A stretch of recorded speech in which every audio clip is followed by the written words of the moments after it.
Hello everyone and welcome to Hamburg, specifically the Reeperbahn in the St. Pauli district, which is the red light district. So behind me is the street known as Grosser Freiheit. This is one of the most famous streets in the whole of the red light district for its very bright lights, lots of bars, lots of pubs, strip clubs, all sorts of quite debauched but fun and crazy places. Yeah, so it's really fun being back in Hamburg. It's great being back in Germany. I haven't been here for about 10 years. I can hardly believe it's been that long. But it's such a great city, Hamburg, with a brilliant energy, really good nightlife, and a really liberal and open feel. I'm going to be looking around the Reeperbahn this evening, trying to get it to know it a little bit better, and look at some of the different shops, some of the different bars, and really soak up the atmosphere of this fascinating part of Hamburg. I'm just walking down the street known as Grosser Freiheit, or Big Freedom in English. It's relatively early, I would say it's like 7 o'clock in the evening. So for this kind of area, it's quite early. Yeah, it's just got a really good atmosphere, really good vibe, very lively, very fun, very open, very liberal, very tolerant. Right at the end of Grosser Freiheit Street is this fantastic Catholic church called St. Joseph's Church. And this was completed in the 1720s. And it's a really interesting mix of very open, liberal establishments with the church. I read on the plaque that this was one of the few buildings in this part of the city, which is known as Altona, that didn't get destroyed during the Second World War. So Hamburg was hit very hard during the Second World War, so a lot of the buildings are new and post-war, but some of the older buildings have survived, and this is one of them, the St. Joseph Church. So really interesting mix of architecture, but also mix of usage for the building as well. So the Grosser Freiheit Street is relatively quiet now. It's 7 o'clock on a Tuesday evening. It is the end of the summer, but I get the impression that these places get busy much later and more at the weekend. Grosser Freiheit is known for its neon signs that come up over the top of the bars and the walkways. So it's been a popular place for going out and drinking and partying really since the 50s, when Hamburg became a popular place for going out in the evening. The Hamburg red light district is not as famous or as well known as the Amsterdam one, but Hamburg has still got its own character, its own charm, its own energy, which is really interesting in itself. Yeah, and I would say it's quite a bit cheaper than Amsterdam. My experience of Amsterdam is that it's become a very expensive city, whereas Hamburg is better value for money, I would say. I haven't found it in a really expensive place to stay. So as you can see, there are lots of guided tours going on the Reeperbahn and in the Grosser Freiheit region especially.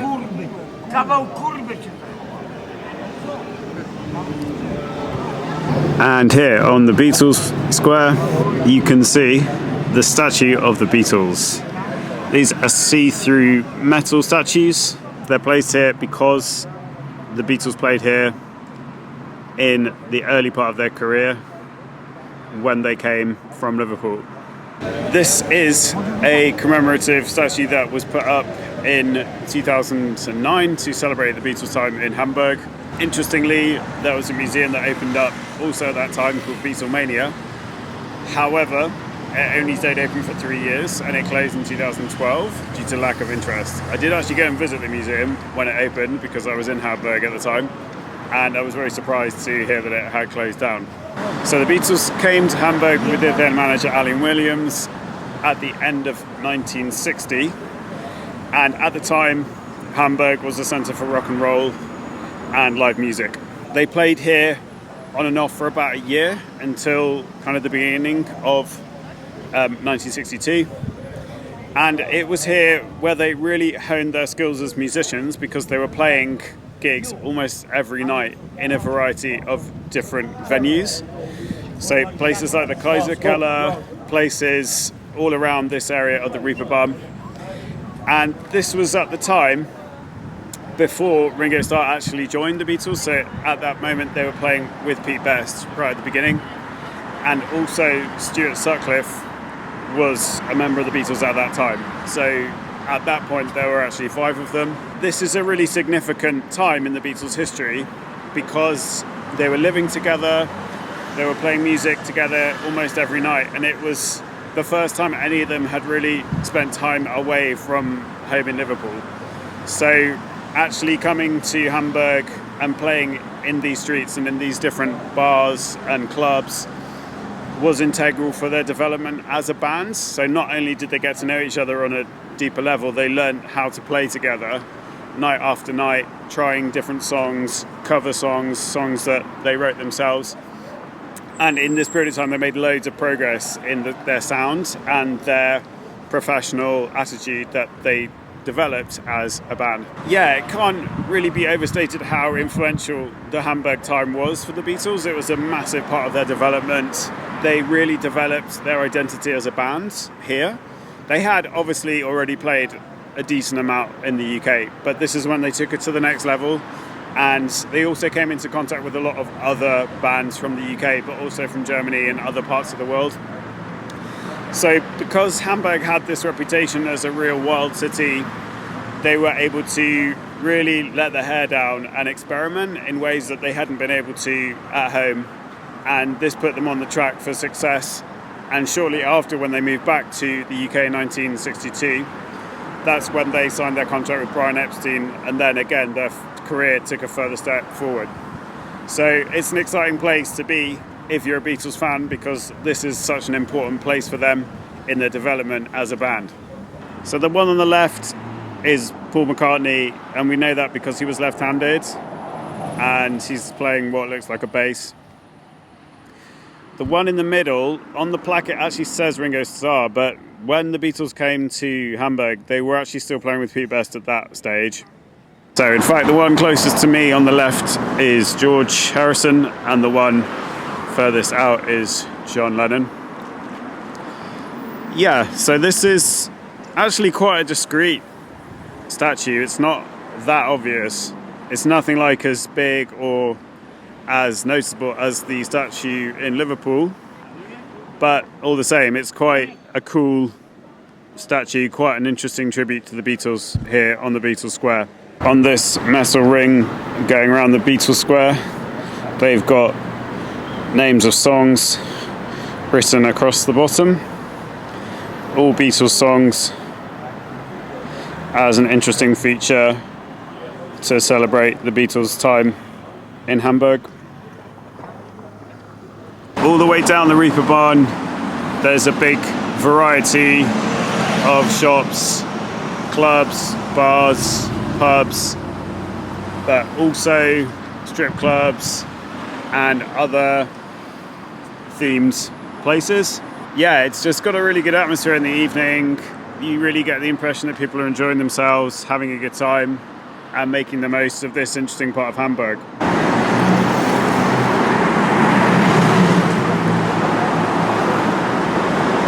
All the way down the Reeperbahn, there's a really good selection of places to eat.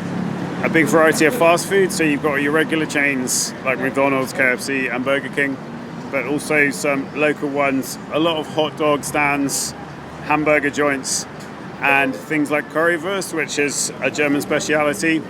So I'm going to have a walk around the Reeperbahn now and have a look at some of the food that's on offer. There's also a lot of Turkish food.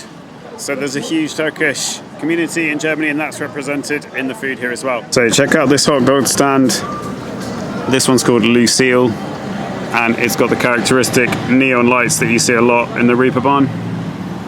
A really good selection of sausages, bread, rolls. These things are called frikadelle. They're like pork hamburgers. And you got schnitzel, chips, and I think that is the curry sauce that they put on the chips. So really good selection of food here at the Reeperbahn. Because this is the red light district, there are a lot of police around, and there's a big police station right on the corner. So yeah, even though there's a lot of stuff going on, there are a lot of police around, so it doesn't feel unsafe or anything like that. Here you can see they've got some Turkish food. Doner kebabs are really popular in Germany. And yeah, you can see people getting takeaways, getting doner kebabs, chips, all sorts of Turkish food they've got here. So it's about 7:45 now, and as it gets darker, you can see the neon lights in the Reeperbahn get more prominent and get some more of an atmosphere as the evening progresses. There's a really good selection of shops on the Reeperbahn, clothes shops, souvenir shops, and there is an underground station right here on lines 1 and 2, I think, on the Reeperbahn, but it is actually closed for restoration at the moment.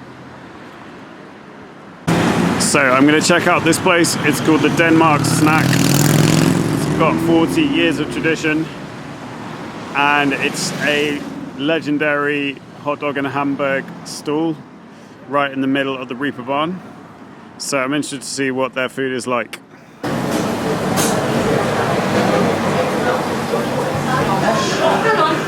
Das für mich? Ja. Dankeschön. Danke. Extra Kuchen. Danke. So, check this out. This is a traditional cheeseburger or hamburger in Hamburg. So I'm having a hamburger in Hamburg. Okay, so have a look at this. Cheese, onion, remoulade, a lot of mustard.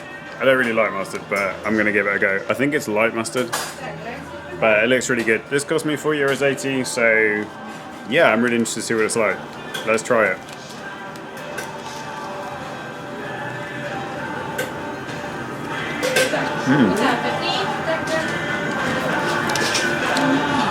Really nice.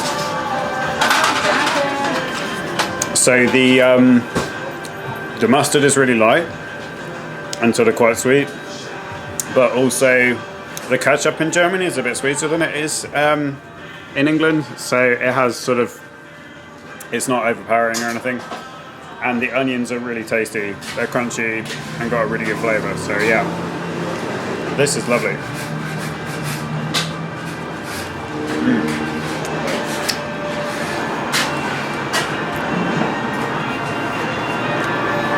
Ganz lecker.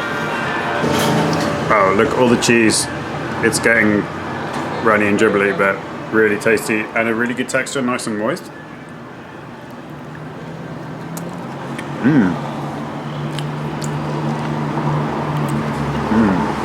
So nice, really tasty. So I'm getting towards the end of my Danmark Snack hamburger. It's absolutely delicious. This is the most famous sandwich that comes from this city, so I thought I had to try it. And yeah, Danmark Snack is really good, so definitely check it out if you're in the Reeperbahn.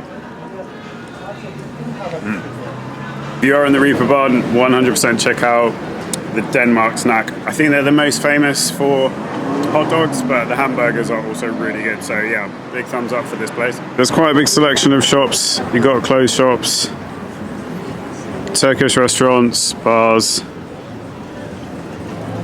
and you can see some of the tours are still going on into the night. I've just popped into a small shop and I'm going to get a drink.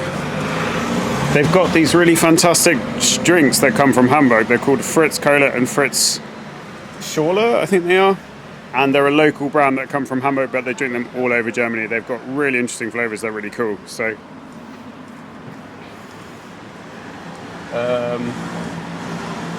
yeah, I'm going to try this one. This is the honeydew melon flavour, and this is the Fritz design. They're delicious drinks. They're soft drinks, but with really interesting flavours and interesting designs. Yeah, really refreshing, really nice sparkling drinks. So I've been in Hamburg for 2 days now, done a fair amount of walking around the city, getting to know the place. It's a really interesting place, really interesting city. It's the second biggest city in terms of population in Germany, obviously after Berlin. And what strikes me about the city is how clearly defined it is between different regions, at least in the centre. So in the centre you've got the business district, you've got the port city, and then you've got this area, St. Pauli here, which is the red light district. But it's such a beautiful city. The port area has got these fantastic old historical buildings, and it's very clean and very organised, as you would imagine. And then St. Pauli, here where I am now, is kind of quite rough and ready, a bit messy, but also very stylish and interesting in its own way. So in that respect, it's like a city of contrast, which I always think is a really interesting feature for a city to have. So another good thing about Hamburg is it's not overly touristy. You get the impression as a tourist you can kind of fit in with what's going on. And it's not like some of these cities that are having over-tourism, like Barcelona or Amsterdam or places like that are just full of tourists. You kind of feel like you can get off the beaten track a bit more easily. Yeah, so I think that's a good thing on the whole.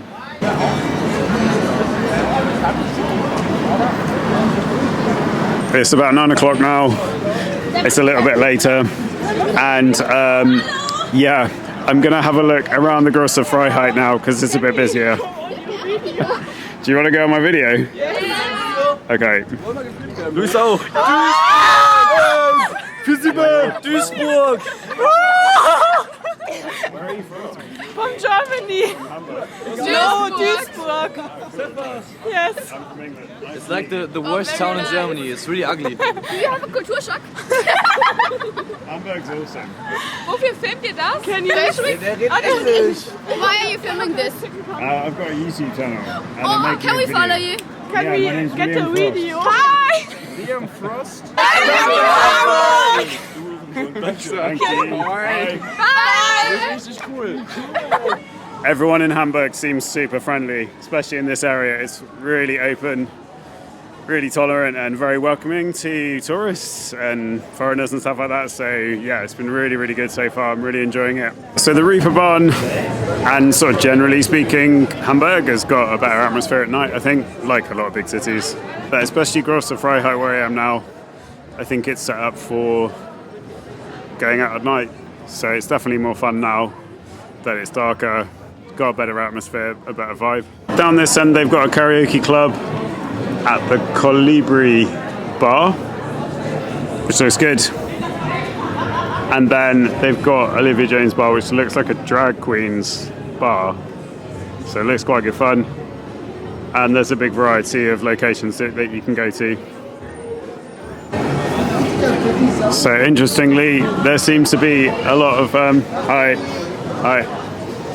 there seems to be a lot of young people and even families around here. So even though it's the red light district, you do see families and even children and young people here, which is kind of cool, I think.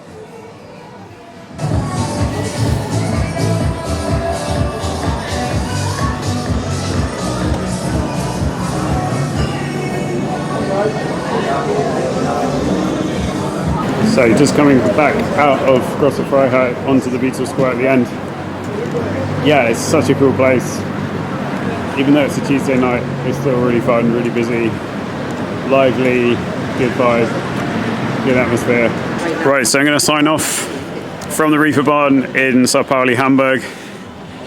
It's a really cool, fascinating part of the city, very open, liberal, tolerant, slightly mad, chaotic air or vibe to the place, but very interesting, very dynamic, and yeah, very unusual place. So I definitely recommend coming here and checking it out.